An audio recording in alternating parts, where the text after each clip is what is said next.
Ladies and gentlemen, thank you. I get a round of applause before I've even said anything. She's just hoping that I'll stop sooner. Thank you so much for joining us this evening at this Conservative Home British Red Cross reception. It's wonderful to have such a large crowd. When I came out and saw you all queuing over to the steps, I was really delighted. Thank you very much. I'm Mark Wallace. I'm the Chief Executive of Conservative Home. As Keir Starmer once said, no, not really. That's not a thing, really, is it? Even Jeremy Corbyn, more memorably quotable. We're so fortunate, really, to have the opportunity at last, after the 20 months that we've all had, to be not just here, but to be here together. And the really striking thing, through some of the real grim moments of the time that we as a country and we as a human race have gone through this pandemic, is really the lesson of how much we need each other. And that is one of the things we're here particularly to celebrate and to remember and to talk about this evening, which is not just bouncing back and building back better and the recovery and getting the job done, but actually the fact that all of that depends on not just each of us stuck alone anymore, locked in our houses, or going on our solitary kind of 1 hour march around wherever we happen to live, less if you're in anywhere near Derbyshire police because they'll chase you away. But the fact that actually to do all of those things we need each other. And as you'll recall, Margaret Thatcher's often vilified for saying there's no such thing as society, but people forget the rest of what she was saying. That actually she was talking about the fact that society is not some arbitrary monolith. It's not some organisation or machine that stands apart from human beings. It is about the individual people, about their families, about their communities. And even when we could only catch a rare glimpse of one another or through interminable Zoom quizzes, the fact remains that actually together is where we all actually get to be ourselves. And particularly here to celebrate this evening the work of the British Red Cross and the crucial work they do in this country and around the world in lending that hand to people who are in dire, dire need, much of which, to a degree, we couldn't possibly even begin to imagine were it not illuminated for the work of them and similar organisations. The fact that actually the way for anybody to be helped or to help themselves is through the assistance of others. And we're very fortunate to be joined by an august lineup of speakers. You don't really come here to hear from me, so I'll be wrapping it up. You can clap again now.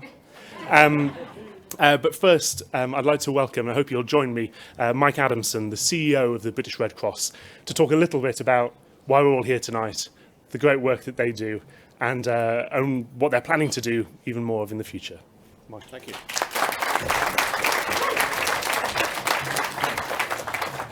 Hi everyone, really wonderful to see you. I must say I thought it was a cue for the James Bond film when I came in actually, but it's it's great to see you after such a tough couple of years.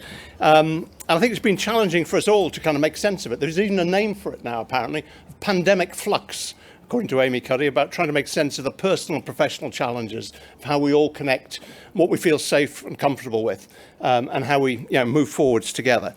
But COVID is also a big opportunity for us to change the ways in which we work and to shift the status quo on some of the things that we might have accepted for many, many years in the past. And in the coming months, the British Red Cross will be engaging with decision makers and policy makers to really push forwards for change in some of the three of the key areas on which we work. People in emergencies, people who are displaced, and people who are falling between the gaps in our health and social care system, particularly in the areas of highest health inequality, to find out how we improve outcomes for people in those kind of situations. And I'm delighted to have such fantastic speakers alongside me to help with that. Our mission is to help people in crisis, whoever and wherever they are. And that is kind of turbocharged by 14,000 volunteers across the UK, but also hundreds of thousands of supporters in every community, again, around the UK, who are embedded there, ready to provide support to people in their darkest hour, at their lowest ebb. And as Mark actually just touched on, actually some of the traumatic situations that people are experiencing and how our volunteers get alongside them, it's just truly inspiring to hear the way in which they work. The recent crisis in Afghanistan has shown the way in which we as a Red Cross movement can join up to provide support at every stage in an emergency like that.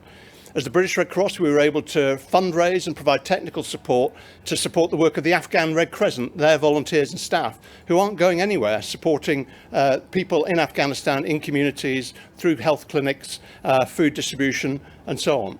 We then mobilised our psychosocial support team in partnership with the Foreign Commonwealth Development Office to Dubai to welcome people into Dubai Airport off those who'd come on those huge transport planes out of the terrible conditions in Kabul.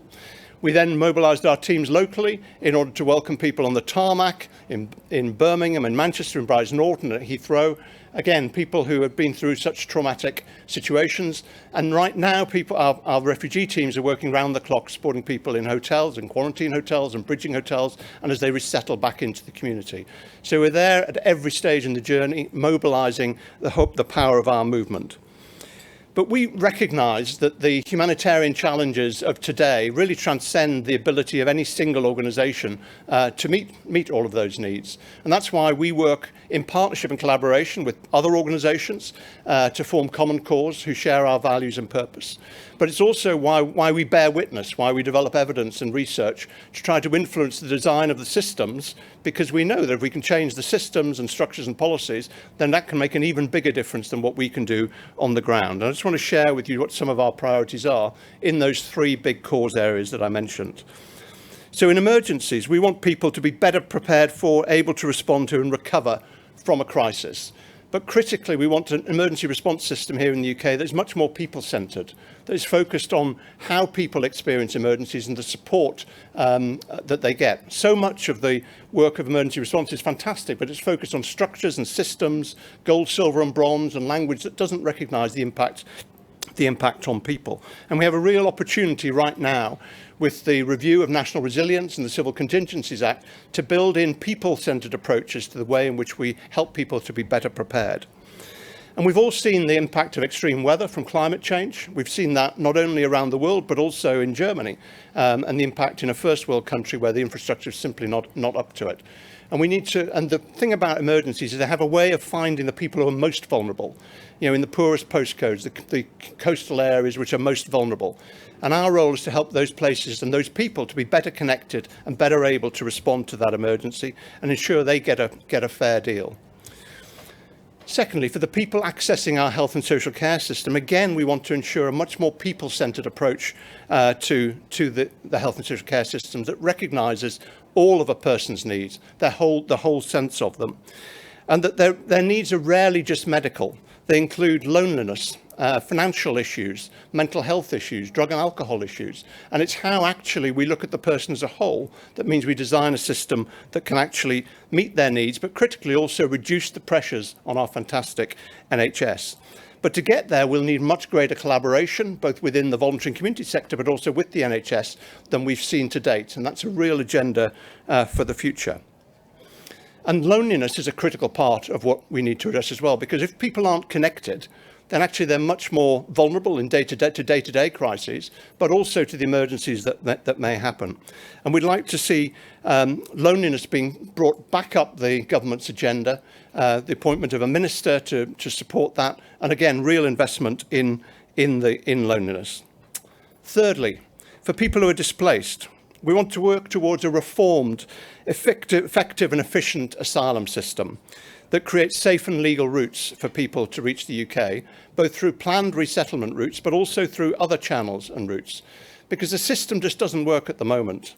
So many people actually are successful when they appeal after their first claim for asylum is not approved. And that shows a system that is not being humane, but it's also not effective and efficient in its own terms. And it could be so much better if we really did it better. Human trafficking remains a growing and often unseen crime that has become even less visible during the pandemic. And over the last year, over 10,000 people were referred to the authorities as potential survivors of trafficking. And these figures have risen by over 50% since 2018. And the true figure is likely to be much, much greater. So we know from our frontline work that if we are to prevent human traffic, we need to urgently improve the support for survivors in the immediate hours and days after leaving exploitation and in the longer term. And I'd like to pay tribute to the important work of Sir Iain Duncan Smith here today for his work in advocating for vital improvements to support victims through his private members' bill. There's so much more we can do within the Nationality and Borders Bill to create better outcomes for people. And internationally, we want to see a vision, genuine vision for a global Britain that is a force for good around the world, being put into practice. COVID has combined with the pressures of climate change and conflict to make people even more vulnerable. It's therefore critical that the humanitarian support that we can mobilise is mobilised at scale and to the places that most need it. And that includes global commitments to vaccine equity, to ensure we address the funding gap and develop a vaccine roadmap to support COVAX, and that low-income countries that have received a tiny proportion of the vaccines available are actually getting the support that they need. And I'm really delighted again that we've got Nimco here, and Mark will introduce her properly, as a passionate advocate for the need to invest in African women as agents of change and to address issues of sexual and gender-based violence. So in conclusion, I want to thank you all for coming, most importantly, and coming to the reception, but end with a call to action. That for everyone who's interested in this work and feels inspired by it, whether you're a party member, a sector colleague, a councillor or a parliamentarian, join our humanitarian movement. Be a force for good in bringing about change to support some of the people who are at their lowest ebb. And there's so many ways in which you can get involved. In your own local community, reaching out to friends, joining the Red Cross, supporting people who might be lonely, finding ways to welcome newly arrived refugees, learning a first aid skill. And as an MP, if there are MPs in the room, we'd love to work with you as well to support your work in Parliament to really make a difference on this such important humanitarian agenda, both here in the UK and around the world. Thank you so much for your support.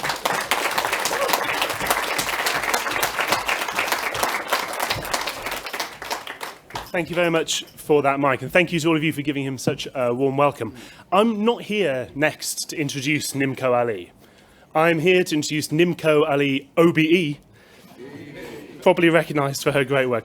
Nimco is an FGM survivor, she's a strategist, she's an author, and having been born in Somaliland, she was brought up in the UK, and has also since founded the Five Foundation, the Global Alliance to End FGM. So we're incredibly fortunate that she's decided to give her time this evening for this fantastic event, and I hope you'll join me in giving her a very warm welcome.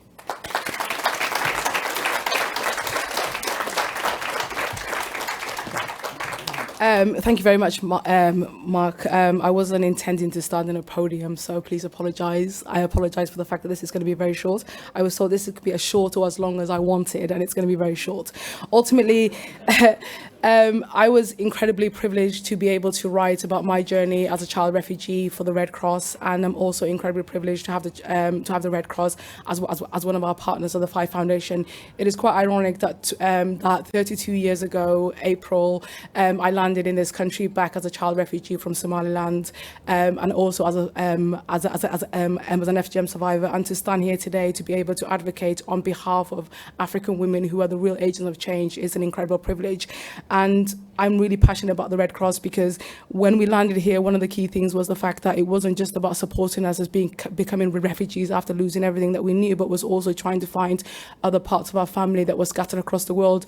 My grandfather, who is the love of my life, ended up being arrested in Somaliland as one of the freedom fighters. We assumed he was dead, but we also put his name on the missing list in terms of the Red Cross. He ended up luckily to end up in a refugee camp in Ethiopia, but because we put his name down in Manchester, we were able to be reunited. And the fact was that he was able to come to this country, build himself back up, and actually go back to Somaliland, one of the only unrecognized countries, but one of the only democracies in the Horn of Africa at the moment. So I'm incredibly thankful for my family and for my connections to the Red Cross, but I'm also thankful for the fact that they are one of the only international organizations that actually invest on grassroots activism. If COVID has taught us anything, is the fact that we don't need to build back better, but we need to build back differently. FGM is a horrible act that has actually inflicted the lives of 200 million women globally, and there are 70 million girls at risk between now and 2030. Those 70 million girls haven't been born, but if they are born, they're going to be born to adolescent girls who don't have the choice of when they get married, who they get married to, and how many children they want to have. the key, I know we talk about leveling up in this country, but we need to level up in a global kind of agenda, is to ensure that African women are given agency. And I'm incredibly grateful for the Red Cross for actually believing in local communities and local agency. And that's one of the reasons why I was very happy to write for the essay. And what I want to say is the fact that change is change is possible, but it's not inevitable, and each and every one of us has a role to play. And as taxpayers, I know we've been talking about the 0.7% and all these other kind of things, but we are an incredibly generous country, and we are a country that actually leads forward. I say this as somebody that's African born and British raised, is the fact that each and every one of us has a role to play.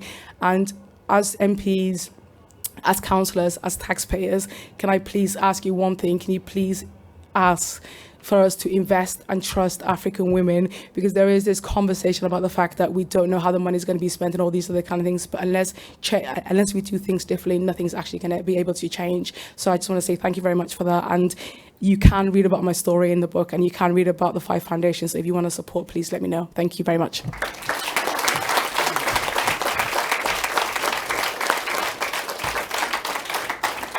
Thank you very much, Nimco, OBE. The words there, change is possible. I think if there's a politician today in modern Britain who demonstrates a belief in that, and that the belief in that through hard bloody work can then convert into proving it, it's our next speaker. So Iain Duncan Smith. Frankly, how often do we hear politicians say, I'm in politics to change people's lives for the better? Almost all politicians, I genuinely believe, are. But you really note when you look at what Iain has achieved and the hard work that he's done, the organisations that he's built, the campaigns that he's pushed through from just an idea through to changing millions of people's lives for the better, is a real testament to that absolute essence of public service. So we're very fortunate that he's joined us this evening. Please give a warm welcome to Sir Iain Duncan Smith.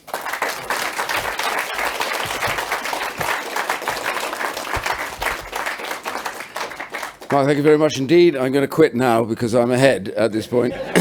Before I open my mouth and put my foot in it, I think that was pretty good. Thank you very much indeed. It's a great pleasure to be here tonight with 2 illustrious counterparts here on the panel, or at least on the podium. First of all, I just want to say that the Red Cross does a remarkable job, and it does it without being directed by governments. Without ministers directing them and telling them what their priorities are. It makes its priorities about saving people's lives. And I just want to thank you, and I would like us all again to thank the Red Cross for the phenomenal work they do here and around the world. And Nimco, I just want to say your experience and what you've done and your campaigns are phenomenal, really, and they demand attention. And I have to say, the very idea that in this day and age, FGM is still going on is awful. And if there's something that we can do about it, then we should. And we should all make sure we say that it can never happen again and support all the campaigns that are going on. So again, could we just give you a big round of applause for the work you've done?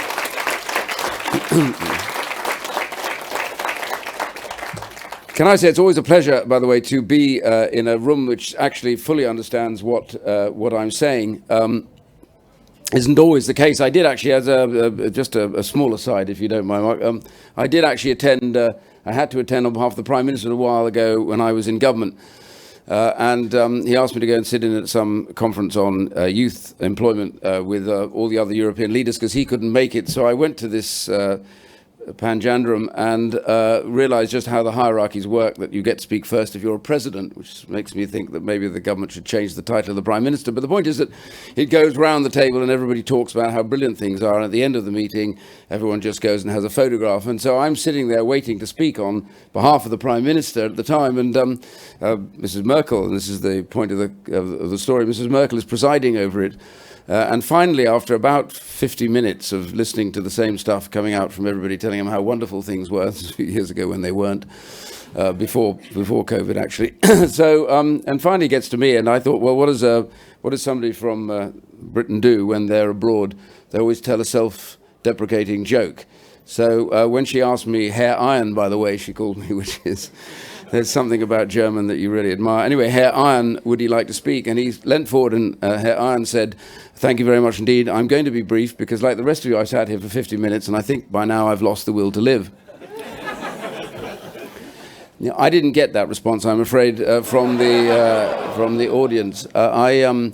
I then ploughed on quickly to explain how wonderful things were here in the UK and finished and sat back and hoped to get out before I got spotted in time for the photograph. But as I had finished, as I was going out, the Irish Taoiseach, who I knew at the time, Enda Kenny, came up to me with his arm around my shoulder and he said, I won't use exactly what he said because it was fairly Anglo-Saxon. He said, you're ... funny man. And I said, why? And he said, because I understand enough French that I'm listening into the booth, and when you said you'd lost the will to live, they said you were terminally ill.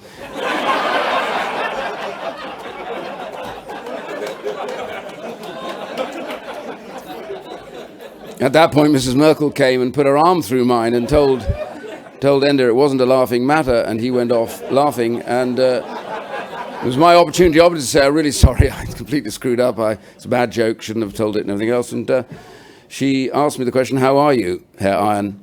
And I knew I had to apologise immediately and beg her not to tell the Prime Minister back at home that I'm allowed out again. And I then said, not very well, actually. So she took me to the front of the photograph, and somewhere there exists a photograph with me at the front looking deeply embarrassed and with Enda Kenny laughing his head off at the back, telling everybody exactly what went wrong. I was never asked to do it again. Anyway, so thank you.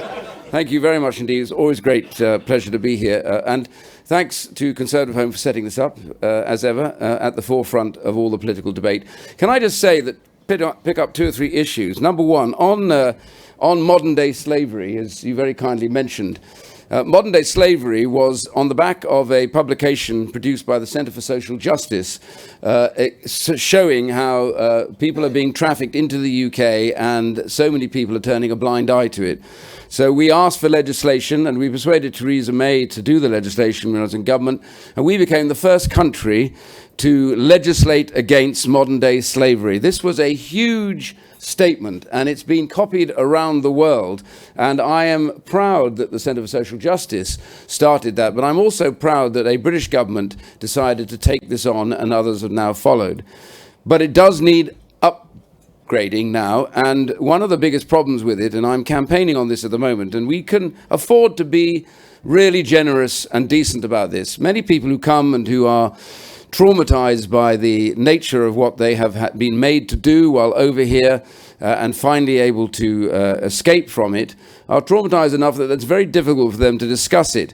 They need more time than we give them at the moment. We give them about 6 months to look at this and to discuss it, otherwise they get shunted away. We have called for at least 12 months. We can afford to do this. I know that at the Home Office they go on about how this is another way of breaking the migration rules. It's not at all. This is such a tiny number of people who have suffered so terribly at the hands of others who have used them and abused them that we can afford to be generous.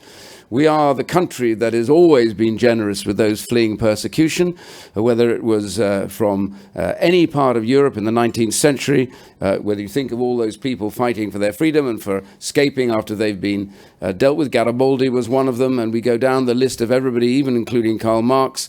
All of these people have come here and received a proper welcome, and we should look to be fair and reasonable on that. And therefore, I hope that in the coming weeks, when the bill returns, we will be able to make the amendments that are necessary to be able to give these people a chance. After all, as I said, practically, if you don't, then these very people are not able to testify against those who have actually managed to traffic them and persecute them. And what do we want? We want them to be basically incarcerated at the end of the day, and these people to go free and live reasonable and decent lives here under the protection of the United Kingdom. So I'm campaigning on that. But on a wider front, relevant to the Red Cross, I have to say, right now, I think COVID did two things. COVID was very damaging in the lockdown.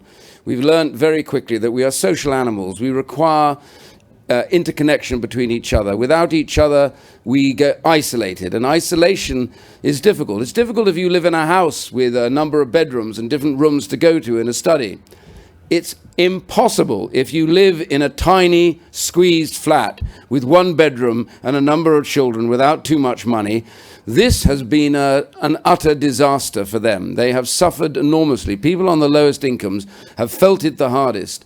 And if I would urge my government now to really recognize this, that we want to help them much more, we need to do more to support them. We need to do more to improve the quality of their lives and get them out. And if the Conservatives believe in anything, if we talk about levelling up, we have to level up at the very lowest, at the people with the greatest problems first, and make sure that they're the ones that get a shot at doing the kind of things and taking the decisions that we make. And it's the small charities and community groups, it's the Red Cross working in the ground that shine that light on those who deserve that and need that help. They are the ones that we need to help, and we need to do more to do so. And I want to finish with this final statement, if you don't mind. I think, however, beyond that, and on an even bigger canvas, we are in a very dangerous and difficult situation. We have seen the rise of intolerant dictatorial regimes. Foremost, almost amongst them in its power and capacity, is that of the Chinese government. They are persecuting people in China even as I speak today. The Uyghur are being put into forced labor camps. The men are. The women are being forced to be sterilized, often tied down to their beds and forced to do this, and worse still. The children are in re-education camps because they are not acceptable as separate from what the Chinese government thinks they ought to be. This has been going on in Tibet, and we've turned a blind eye for years about the Tibetans. 250,000 Tibetan men are in labor camps right now, forced labor camps. So I would urge everybody to recognize this is a very dangerous time. I am sorry that we fled Afghanistan in the way that we did. I feel ashamed of what the free world did and failed those poor people who put their trust in us, and we built them up. You don't create a free state and a decent armed forces in a matter of a handful of years. It takes much, much longer. And I don't think there was a necessity for us to be pitched out like that. And the consequences of this will be enormous strategically, but also in human terms, as we've seen already. The terrible stories of those who are fleeing, the terrible stories of others that talk about those who have been murdered, assassinated, executed at the whim of some of these extremists. These are the stories left behind, and I'm sorry to say they are enormously due to our own failure as a free world. We should have cared more about those freedoms that we hold dear, so that when we transplanted them, that they had the chance to flourish and to grow. So we have a lot to do. As a Conservative Party, we need to be arguing for our intervention in these areas in terms of finance and support. The Chinese run this Belt and Road project, which is putting in over $1 trillion a year, in which they force these countries into debt to buy their own products, and then they literally hammer them over that debt. We need to offer an alternative. We need to show them that the free world cares enough about countries that are poor, that are unable to make their way in the world. We need to show them that it is us that can show them the better way, not that of a dictatorial regime that cares nothing for their human rights or for their legal responsibilities. And if you break the global rules-based order, we are now witnessing firsthand when a powerful country fails to answer that call. COVID should never have reached the level that it did. It should never have spread like it did. Had the WHO and China got close to this early on, we could have stopped this, and millions would not have died and been driven into poverty. This is the biggest wake-up call of our lives. We mustn't forget. This must never, ever happen again. Thank you.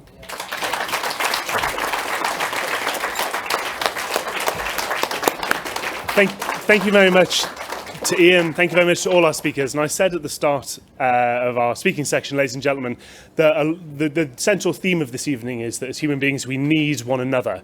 And I hope that one thing we can take away from those speeches and from this event this evening is that those of us with freedom, those of us with good fortune, those of us with privilege and comfort should view that not only as something that we're lucky to have, but as an opportunity to put our shoulders to the wheel in aid of those things for others. And I'll leave you in the meantime to what's left of the bar. Thank you very much.